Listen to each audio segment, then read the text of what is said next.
بسم اللہ الرحمن الرحیم۔ السلام علیکم۔ آج 10 جنوری بروز اتوار ہم بات کریں گے مراد علی شاہ کے حوالے سے۔ بجلی کا بریک ڈاؤن ہوتا ہے پورے ملک میں۔ کل رات 11:50 پر پورے ملک میں اندھیرا چھا جاتا ہے اور یہ سارا معاملہ ہوتا ہے گڈو جو ہے پاور پلانٹ وہاں پر۔ اب اس کے پیچھے انکوائری بھی ہو رہی ہے اور جو ذرائع بتا رہے ہیں جس میں سندھ حکومت کا ہاتھ، وہ بڑی اہم ڈیٹیلز ہیں جو میں آپ کے ساتھ شیئر کرنے جا رہا ہوں کہ یہ لوگ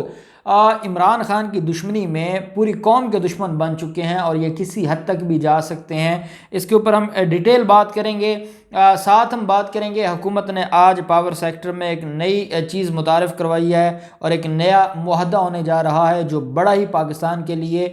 سود مند ثابت ہوگا، اس کے اوپر بھی ہم بات کریں گے۔ پہلے میں آپ کے ساتھ شیئر کرنا چاہوں گا مراد علی شاہ کا ایک اور کارنامہ۔ ہم نے اس کے اوپر پہلے بھی بات کی تھی، نیب نے نئی ڈیٹیلز سامنے لے کر آئے ہیں کہ 2 کھرب اور 48 ارب روپے سے زائد کی جو ہے وہ انہوں نے جعلی پینشن، جعلی اکاؤنٹس بنا کے جو ہے وہ جعلی پینشن جو ہے وہ مختلف لوگوں کے نام پر جو جعلی تھے ملازمین ان کو شو کیا گیا اور ان کے پینشن کی مد میں 2 کھرب 48 ارب روپے کی کرپشن کی ہے 2012 سے 2017 تک۔ 2012 سے 2017 تک بھی مراد علی شاہ کا، کیونکہ 2013 سے 2018 تک بھی یہی تھے وزیر اعلیٰ، انہی کا ٹینیور ہے اور اس ٹینیور میں یہ اتنا بڑا کھربوں روپے کی کرپشن ہوتی رہی۔ اور اس کے بارے میں جو ہے وہ نیب ذرائع کی طرف سے جو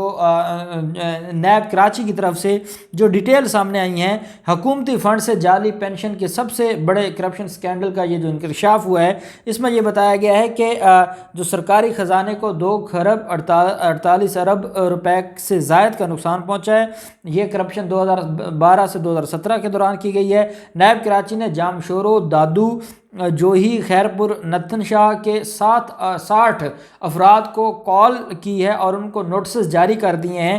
اور کرپشن جعلی پینشن کی مد میں جعلی ناموں پر اکاؤنٹ بنا کر کی گئی ہے، یہ نیب کا کہنا ہے۔ جبکہ نیب کے جو نوٹسز ہیں اس میں یہ چند افراد نے نیب سے رابطہ بھی کیا ہے۔ کچھ لوگ جو ہیں جیسے دادو کے رہائشی ہیں امداد ڈاوچ، وہ عدالت جو نیب کے سامنے پیش ہو چکے ہیں اور وہ اپنا موقف بیان کر چکے ہیں۔ ذرائع کے مطابق سب سے زیادہ جو اکاؤنٹس ہیں وہ ضلع دادو کے رہائشیوں کے نام پر ہیں اور نوٹسز میں موجود افراد کے موبائل نمبرز پر بھی رابطے کیے گئے ہیں اور جو نمبرز دیے گئے تھے اس میں بھی جو موسٹلی نمبرز ہیں وہ جعلی ہیں، جو نمبرز اس میں شو کروائے گئے تھے۔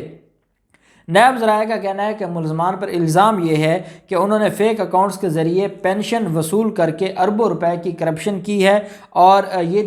جو بھی محکمہ خزانہ کے، آپ کو یہ بھی پتہ ہوگا کہ مراد علی شاہ کا وزیر اعلیٰ بننے سے پہلے یہ جو ہے وہ خزانہ کو ڈیل کرتے تھے سندھ کے، اور 2012 کی جب کہ یہ بات اور پھر تو یہ وزیر اعلیٰ بن گیا 2018 تک۔ تو یہ کہا گیا ہے کہ ایک نام پر 4 جعلی اکاؤنٹس بنائے گئے اور یہ جو کھربوں روپے کی کرپشن کی گئی ہے۔ نیب کراچی نے اس کے حوالے سے 10 لوگوں کے بیانات قلم بند کر لیے ہیں، 60 لوگوں کو طلب کیا ہوا ہے اور یہ بات سامنے آ رہی ہے کہ یہ ابھی نیب اپنا کیس بنا رہا ہے اور اس کے بعد اگلا جو مرحلہ ہوگا وہ سندھ حکومت کے آفیشلز کو بلایا جائے گا، جس میں مراد علی شاہ ہے اور جس میں باقی جو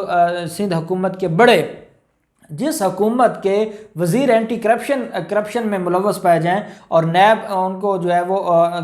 وہ نیب کے ریڈار پر آ جائیں، تو وہاں پر کون سی اینٹی کرپشن ہوگی اور وہاں کون سی کارروائیاں ہوں گی اور وہاں پر کون کر رہا ہوگا، تو وہ ایک کرپشن کا گڑھ بن چکا ہے سندھ۔ اور اس میں یہ کھربوں روپے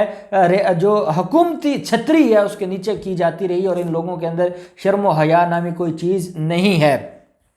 دوسری طرف ہم دیکھتے ہیں کہ آج حکومت نے جو مختلف کمپنیز کے ساتھ آج میٹنگ تھی اور 2 کمپنیز ہیں وہ راضی ہوئی ہیں کہ گنے کی جو پھوک ہے اس سے آئی پی پیز بھی جو ہے وہ ٹیرف کم کرنے پر تیار ہو گئی ہیں اور اس سے جو معاشی جو ہے وہ جو لوگ ماہر معاشیات ہیں ان کا یہ کہنا ہے کہ پاکستان کو سالانہ 850 ارب روپے تک بچت ہو سکتی ہے اگر گنے کی پھوک والا یہ جو آئی پی پیز ہے یہ تیار ہونے لگ جائے، تو اس سے ٹیرف بھی کم ہوگا اور پاکستان کے خزانے کو بڑا فائدہ پہنچے گا۔ بدقسمتی یہ ہے کہ ہمارے ہاں جو سابقہ حکومتیں گزری ہیں وہ بھی کرپشن میں ملوث رہی ہیں اور کرپشن کرتے کرتے انہوں نے ملک کو اس حال تک پہنچایا ہے، اور اب بھی کیونکہ ان کے کرپشن کے راستے بند ہو چکے ہیں تو وہ ان ساری چیزوں کی طرف آ رہے ہیں۔ وہ کبھی کوئی حرکت کرتے ہیں، کبھی کوئی حرکت کرتے ہیں، کبھی وہ مظلوموں کی جو لاشیں ہیں ان کے اوپر سیاست کرنے لگ جاتے ہیں، اور کبھی وہ فوج کے خلاف جو ہے وہ زبان درازی شروع کر دیتے ہیں، کبھی وہ اداروں کے خلاف بات کرنا شروع کر دیتے ہیں، کبھی وہ انڈیا کی زبان استعمال کرنا شروع کر دیتے ہیں۔ تو یہ پاگل ہو چکے ہیں، اور ان کا ہر مسئلے کے پیچھے ان کو ایک ہی بات سمجھ آتی ہے کہ عمران خان کو جو ہے وہ ریزائن کر دینا چاہیے، عمران خان کو استعفیٰ دے دینا چاہیے۔ جو ہے وہ بجلی کا جو معاملہ بنا ہے، جو بریک ڈاؤن ہوا ہے، اس کے بعد آج آپ مریم اورنگزیب کو سن رہے ہیں، آج آپ کو جو ہے وہ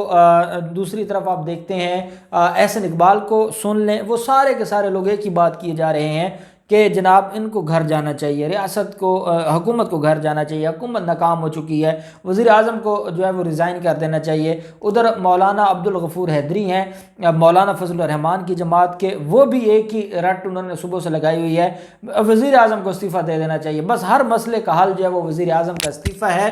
اور جو اصل ان کے کرتوت ہیں، جو یہ کر رہے ہیں، وہ چیزیں یہ ماننے کو تیار نہیں ہیں، جس کے بارے میں آج میں آپ کے سامنے کچھ چیزیں شیئر کرنے لگا ہوں۔ وہ معاملہ کیا ہے؟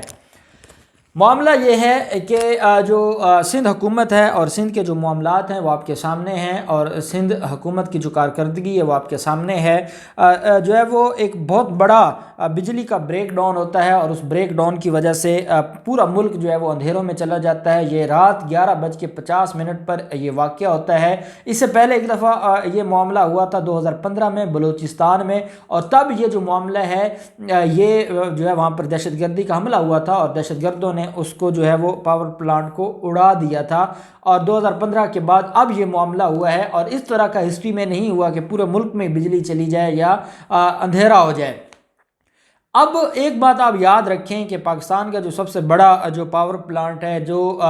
جس کو آپ کہہ سکتے ہیں کہ جو پاکستان کی جو ہے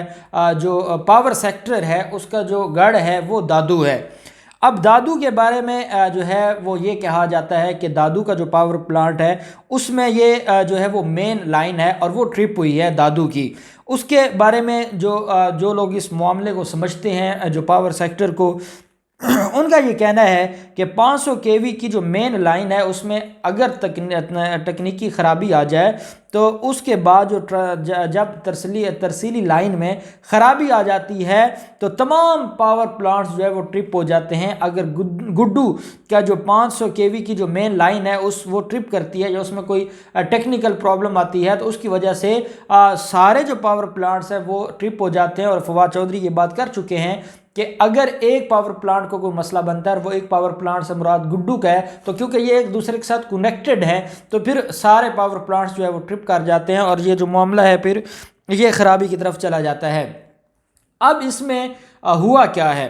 مراد علی شاہ جو کہ سندھ کے وزیر اعلیٰ ہیں، اور سندھ کی جن کے پاس جو ہے وہ سی ایم ہے، ان لوگوں نے ایک سازش کی ہے۔ اب اس بارے میں ابھی حکومتی لوگ اس لیے خاموش ہیں کہ کچھ چیزیں ہیں جو وہ سامنے لانا چاہتے ہیں اور جس کے اوپر ورکنگ ہو رہی ہے، اور وہ ورکنگ یہ ہے کہ یہ مراد علی شاہ اور زرداری گینگ نے، اور پھر ان کے پیچھے یہ جو پی ڈی ایم کا سارا ایک ہے، جب انہوں نے دیکھا کہ یہ کوئٹہ جو حملہ ہوا ہے، اور کوئٹہ میں جو مظلوموں کا وہ 5 دن دھرنا دے کے 6 دن بیٹھے رہے ہیں، اس سے یہ کچھ نہیں بگاڑ سکے، اور انہوں نے جتنا منفی پروپیگنڈا کیا وہ ان کے گلے پڑ گیا، اور عمران خان گئے تو ان لوگوں نے عمران خان کے اوپر جو ہے وہ اعتماد کیا، تو انہوں نے کیا کیا، یہ ڈرامہ رچایا ہے، اور دادو میں یہ جو کچھ ہوا ہے یہ دادو میں ہوا ہے، اور دادو میں کروانے والی سندھ حکومت ہے۔ اور اس کے بارے میں جو حکومتی ذرائع ہیں جن سے ہماری بات ہوئی ہے وہ کہتے ہیں کہ ہم نے اس کے اوپر انکوائری شروع ہو گئی ہے، اور مختلف جو ادارے ہیں ان کے لوگ بھی اس انکوائری کمیٹی کا حصہ ہیں، اور وہ اس معاملے کو دیکھ رہے ہیں، کیونکہ ٹیکنیکل خرابی کی وجہ سے اتنا بڑا جو بجلی کا بریک ڈاؤن ہے وہ نہیں ہوتا، یہ پری پلان کیا گیا ہے۔ اور یہ جو عمر ایوب ہیں جو ہمارے اس معاملے کو دیکھ رہے ہیں، انہوں نے بھی یہ بات کی ہے کہ دھند کی وجہ سے ابھی تک ہم اس جو ہے وہ مسئلے کی جڑ تک نہیں پہنچ سکے کہ خرابی کیسے آئی ہے، لیکن اب جو گڈو کے جو چیف ایگزیکٹو ہیں حماد عامر ہاشمی، وہ اب اس معاملے پر مٹی ڈالنے کے لیے انہوں نے 7 افسران کو معطل کر دیا ہے، اور انہوں نے یہ کہا ہے کہ انکوائری کمیٹی بنا رہے ہیں۔ اب جب چیف ایگزیکٹو گڈو براج نے اور وہ جو پاور پلانٹ ہے اس نے جو ہے وہ 7 لوگوں کو معطل کر دیا، تو اس کا مطلب ہے کہ ان کے بیہاف پر غلطی تھی، غفلت تھی۔ یہ غفلت ویسے نہیں تھی جس غفلت کی وجہ سے پورے ملک میں بجلی جو ہے وہ بند کر دی جاتی ہے اور اتنا بڑا بریک ڈاؤن ہوتا ہے، یہ غفلت کی وجہ سے نہیں ہوا۔ اور میں نے جو ہمارے دوست ہیں ان سے میں نے بات بھی کی اور ان سے میں نے یہ کہا ہے کہ یہ جو مسئلہ ہے اس کو عام مسئلہ نہ لیا جائے۔ یہ پورے دیکھیں بدنامی ہوئی ہے پوری دنیا میں کہ پاکستان کا یہ سسٹم ہے کہ بس جو ہے وہ ٹرپ ہوا ہے اور پورے ملک میں بجلی جو ہے وہ ابھی تک اتنا ٹائم ہو گیا اور ابھی تک مکمل جو ہے وہ بحال نہیں ہو سکی۔ تو یہ ایک بڑی بدنامی ہوئی ہے اور اس کے پیچھے یہ لوگ ہیں۔ اور پھر انہوں نے پاکستان پیپلز پارٹی اتنا نہیں بولی کیونکہ وہ تو چور ہیں، ان کے ذریعے تو انہوں نے چوری کی ہے، انہوں نے لگا دیا ہے نون لیگ کو اور مولانا کو، اور وہ سارا دن یہی روتے رہے کہ کیونکہ اتنا بڑا بریک ڈاؤن ہوا ہے بجلی کا، ان کو گھر جانا چاہیے، عمران خان کو استعفیٰ دے دینا چاہیے، عمران خان نالائق ہیں، عمران خان ناکام ہو گئے ہیں۔ اب یہ معاملہ ایسے حل نہیں ہوگا، اس کے اوپر جو انکوائری کمیٹی ہے، اور اگلے آنے والے دنوں میں یہ بات آپ کے سامنے آ جائے گی کہ سندھ حکومت اس کے اندر انوالو تھی، اور سندھ کی حکومت کے پیچھے آپ کو پتہ ہے زرداری گینگ اور وہ سارے کا سارا ان سارے معاملات کو دیکھ رہا ہے۔ تو اب جو ہے اس معاملے پر انکوائری کمیٹی بیٹھ گئی ہے، اور یہ جو ذرائع کی خبر ہے میرا جہاں تک ماننا ہے وہ بھی جو ہے وہ یہ مصدقہ خبر ہے، اور وہ اس کے اوپر ورکنگ کر رہے ہیں، اور انشاءاللہ یہ ساری چیزیں قوم کے سامنے آ جائیں گی۔ یہ کرپٹ لوگ ہیں، یہ کھربوں روپے انہوں نے ملک کا جو ہے وہ لوٹا ہے، اور اب ان کو معافی نہیں ملے گی۔ اب جو بھی اس معاملے میں مزید ڈیٹیلز ہوں گی ہم آپ کے ساتھ شیئر کرتے رہیں گے۔ اللہ پاک پاکستان کا حامی و ناصر ہو۔ بہت شکریہ، اللہ حافظ، پاکستان زندہ باد۔